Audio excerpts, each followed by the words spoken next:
Greetings, ladies and gentlemen. Welcome back to the Royal Decree. Who knew we'd have a second episode so soon? Well, this one is going to be more of a mini-sode. This one's going to be much shorter, much more condensed, and I think I actually have some idea about what I'm saying this time. So, today, Apex came out with their Season 9 trailer, and it was amazing. I love it. I love everything about it. Although, after observing the trailer a few times and talking to my Twitter congregation, I have seen some things that could be coming within this next season that I think should be brought up.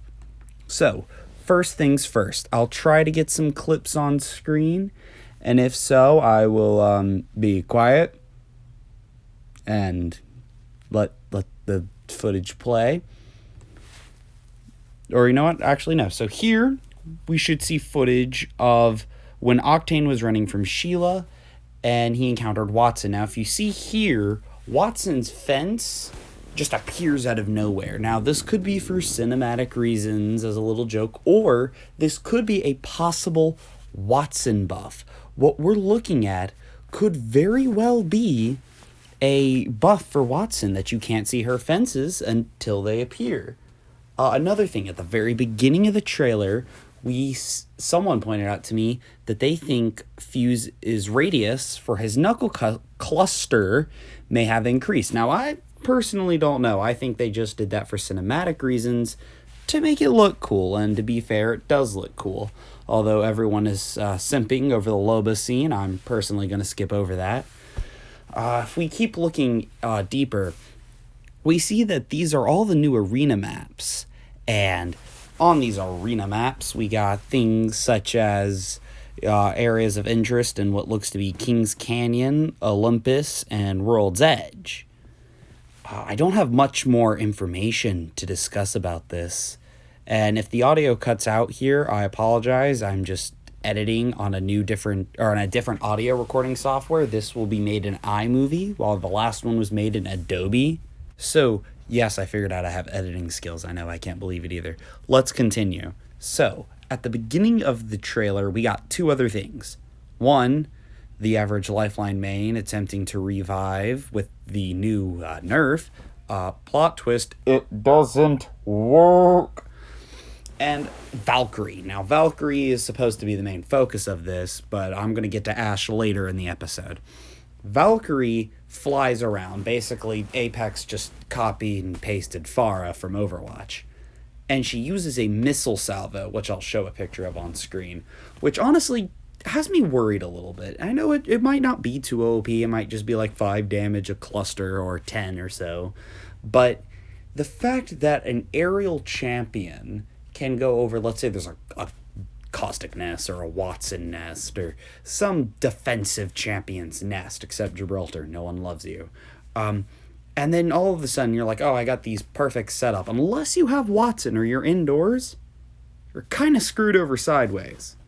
Because you can't stop the missiles. I mean, there's nothing saying, I guess you could shoot her out of the sky and that might stop the missiles. That could be a possibility. I don't know. I'm not a dev. Please don't think I am. I just run this podcast and I'm just trying to get some money for my 5 starving kids. Okay, back to the main point. What really brings my interest is Ashe and this scene I saw that I didn't see anyone on Twitter mention. She has a kind of gauge next to when Revenant is absolutely destroying Wraith. And it's his aggressiveness, hostility, and brutality. So, one, these stats are 100% to be expected when you're a 300-and-something-old murder robot who wants revenge on the people who so brought you back to life. I would too. I don't know. I don't speak from experience. I swear. Okay. And this just makes me a little curious. And it's an interesting little detail that Ashe can see how hostile and how dangerous a champion is. She's probably thinking in her eyes like, whoa, that dude's hot. No. Probably just about how lethal he is, because as we all know, Ashe was an apex predator. So to be considered lethal in her eyes, or Blisk, that's kind of a hallelujah. Hallelujah. Just to recap, for those of you who don't know who the Apex Predators were, they were an elite mercenary faction in Team Fortress, or not Team Fortress, oh god, I'm gonna get canceled, in Titanfall 2. Personally, my favorite faction.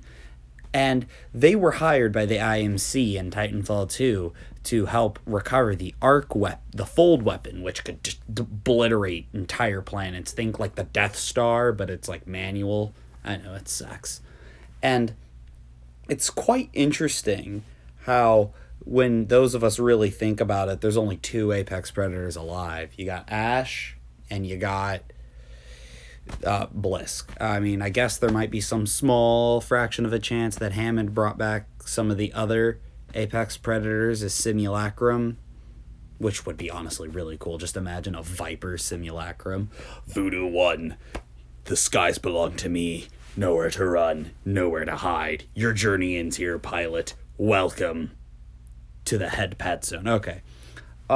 Looking at the time and looking at how I have nothing to discuss about the further on this subject, I can frankly say I'm not going to talk about the bow because we didn't get much. All we got was poor old Fusey and a great meme template. But I will say, I'm excited for this season. I'm not all, wait for season 9. But I'm hyped. I'm excited to play. You know what else I'm hoping for? A caustic buff. And, okay. I'm going to end it here, folks. Thank you for listening to this mini-sode. Why don't you follow us on Twitter? I'll have it up on screen. Or I'll have it in the description, a link to our Twitter and a link to our Instagram. Make sure you turn on the bell and subscribe. Leave a like. Show the YouTube algorithm that I'm worthy of good tidings and blessings. Oh, please.